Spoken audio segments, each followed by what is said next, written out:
Si tu es dans la même situation, endetté, en transition, avec l'envie de t'en sortir autrement, alors tu es exactement au bon endroit. Ce podcast existe pour une seule raison: documenter ce que ça coûte vraiment de construire sa liberté financière. Bienvenue dans le journal d'une future millionnaire. Avant de parler argent, de liberté financière ou de business, j'ai besoin de poser le vrai point de départ. Parce que je ne viens pas d'un environnement où entreprendre était encouragé. Mes parents avaient une vision très claire de la réussite. Un CDI stable, un salaire régulier, de la sécurité. Je pense que c'est aussi l'une des raisons pour laquelle, depuis petite, j'ai toujours voulu être médecin. J'ai toujours voulu être docteur parce que déjà, la biologie, ça m'a toujours intéressée et le fait d'aider les gens aussi. Donc, de prime abord, ça me semblait tout à fait logique de vouloir devenir médecin. Et en soi, je comprends cette vision. Mais, en fin de compte, ce n'est pas celle que j'ai choisie. Je ne dis pas que j'ai pas essayé. J'ai essayé d'être médecin. Mais j'ai été une reçue collée et avec du recul, je pense que c'est une bonne chose. Et puis même si, en fin de compte, j'avais réussi, me connaissant, je ne serais pas restée dans le secteur public. J'aurais très rapidement ouvert mon cabinet parce que j'ai toujours voulu travailler à mon compte. En parallèle de ça, il y a une autre vérité que je dois dire ici sans filtre.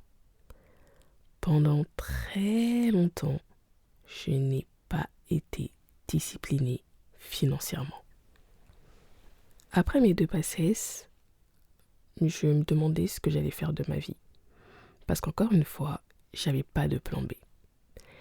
Et je sais que j'ai toujours été attirée par 2 métiers qui, en soi, ont rien à voir, mais au fond, ont tout à voir.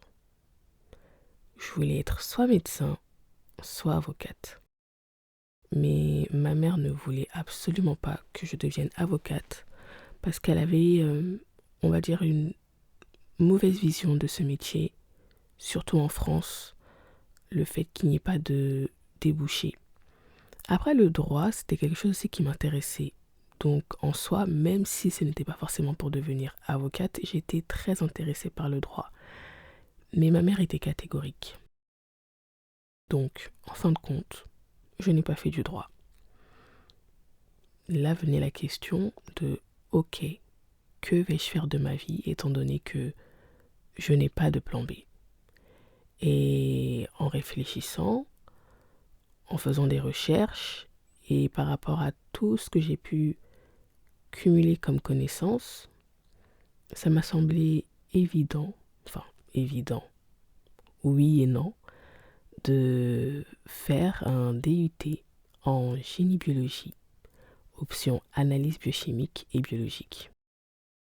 Je ne connaissais pas du tout ce DUT, mais ce qu'on apprenait dans ce diplôme, enfin pour avoir ce diplôme, c'était des cours qui étaient très similaires euh, à ce qu'on pouvait apprendre notamment en première année de médecine. Et donc, étant une reçue collée, je suis directement passée au second semestre. Mais avant de commencer, enfin avant de reprendre les cours, l'été, j'ai commencé à travailler. J'avais donc 19 ans. Je suis rentrée dans le monde du travail très jeune. Je me souviens encore, mon père était catégoriquement contre, puisque souvenez-vous, la vision de mes parents, c'est le CDI stable, un salaire régulier, mais pour eux, hors de question de faire un métier directement après le bac. Il fallait forcément pousser plus loin, viser plus loin et faire un métier qui forcément du coup rapporterait plus d'argent, en tout cas dans les croyances de mes parents, au diplôme égale au salaire. Je pense que vous comme moi savez très bien que malheureusement, ce n'est pas toujours vrai. Alors, même si au départ, mon père n'était pas du tout pour le fait que je puisse commencer à gagner de l'argent tôt, j'ai gagné de l'argent. Mais je ne l'ai pas respecté. Loin de là. Je ne voyais pas la valeur de l'argent. Je dilapidais mon argent et c'est vraiment difficile quand on n'a pas une éducation financière. On part du principe que voilà, cet argent nous est dû et du coup ça part vite dans des futilités. Mes plus grosses dépenses à cette époque, c'était les Uber et la nourriture. Alors qu'en soi, c'était pas comme si on manquait de nourriture à la maison. Mais voilà, je dépensais dans de la malbouffe et dans les Uber. Et au début, on ne se rend pas forcément compte parce que, voilà, on se dit c'est 10 € par-ci, 6 € par-là. Mais quand on fait le cumul, ça peut monter extrêmement vite.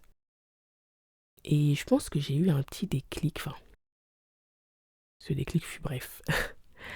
Mais j'ai eu un petit déclic quand j'ai justement calculé le cumul de ce que j'avais dépensé en Uber en l'espace de, si je ne m'abuse, je sais plus si c'était une semaine ou un mois, puisque mine de rien, ça remonte quand même. Je n'ai pas forcément envie de dire mon âge, mais ça remonte quand même. Et il s'avère que j'avais atteint 600 € de dépenses dans les Uber. Ça m'a fait une claque, ça m'a fait l'effet d'une claque. 600 €, sachant que c'était un simple job étudiant. Et ce simple job étudiant, étant donné que c'était mon premier boulot, bien entendu, je n'étais pas à temps plein. J'étais à temps partiel. Qui dit temps partiel dit que forcément je ne touchais pas le SMIC. C'était un contrat de 25 heures si je ne m'abuse. Et de par ce contrat, 100 heures supplémentaires, il me semble que mon salaire avoisinait les 800 €. Ouais, 800 €. Mais encore une fois, gardez bien en tête que non seulement je dilapidais mon argent, mais de par le fait que je n'avais aucune éducation financière, pour moi, le droit de découvert, c'était comme si c'était mon argent. Alors qu'on sait très bien que le droit de découvert, ce n'est pas notre argent, c'est l'argent de la banque. Mais maintenant, on va expliquer ça à une petite fille qui n'est pas éduquée financièrement. Elle n'en a que faire. Et c'était clairement mon quotidien, c'est-à-dire que je gagnais de l'argent, je le dilapidais aussitôt. Et ça a duré pendant 2 mois et demi. Ensuite vint le moment où il faut retourner à l'école. Il faut retourner à l'école et justement c'était pour préparer le fameux DUT. Je savais au fond de moi que ce DUT n'était clairement pas la finalité. C'était juste un tremplin pour que, en attendant de trouver ce que je veux vraiment faire, ou du moins en attendant d'arriver à mes fins, que je ne puisse pas travailler pour toucher le SMIC. C'est l'unique raison pour laquelle j'ai fait ce DUT. Je savais qu'à l'issue de ce DUT, je serais en mesure de devenir technicienne de laboratoire. Et qui dit technicienne de laboratoire, même s'il s'agit que d'un bac+2, on ne touche pas le SMIC. On est quand même au-dessus. Et c'était l'unique raison pour laquelle j'ai préparé ce diplôme. C'était pour qu'en attendant, si j'étais amenée à travailler à côté tout en continuant mes études, que je ne sois pas bloquée financièrement et que je puisse toucher plus que le SMIC. Mais ce manque d'éducation financière m'a rattrapée. Puisque il y a aussi une autre chose que j'ai oublié de vous dire, c'est que en règle générale, je suis de nature très gentille. Et je pense que c'est aussi l'une des raisons pour lesquelles ces deux métiers, à savoir médecin et avocate, m'intéressaient grandement. Parce que j'aime aider. Et pour mon cas, c'était même maladif. C'est-à-dire que je faisais passer l'urgence de l'autre avant le mien. C'est-à-dire que je pouvais me retrouver dans la merde, mais j'estimais que la merde de l'autre était plus grande que la mienne. Résultat des courses, je prêtais de l'argent. J'ai beaucoup prêté, même quand j'avais pas, je prêtais. Je prêtais et ce pendant des années. Et je ne comprends pas pourquoi je continue à prêter, puisque dans la majeure partie du temps, on ne me rendait pas l'argent. Mais je prêtais, parce que c'était des personnes que j'estimais et que je ne voulais pas laisser dans la merde, tout simplement. Résultat des courses, je me suis retrouvée endettée, sans marge de manœuvre, avec une pression financière constante. Donc aujourd'hui, mon point de départ est double. Sortir de la dette définitivement et construire ma liberté financière. Pendant très longtemps, j'ai voulu jongler entre ces deux situations, mais ça m'a plus desservi qu'autre chose. Mais ça, vous en saurez plus dans les prochains épisodes. Ce podcast, c'est l'endroit où je documente ce chemin. Pas pour inspirer, pas pour vendre du rêve, mais pour être honnête sur ce que ça demande vraiment. Si j'ai créé ce podcast, ce n'est pas pour faire croire que tout est déjà réglé. C'est justement parce que rien ne l'est encore.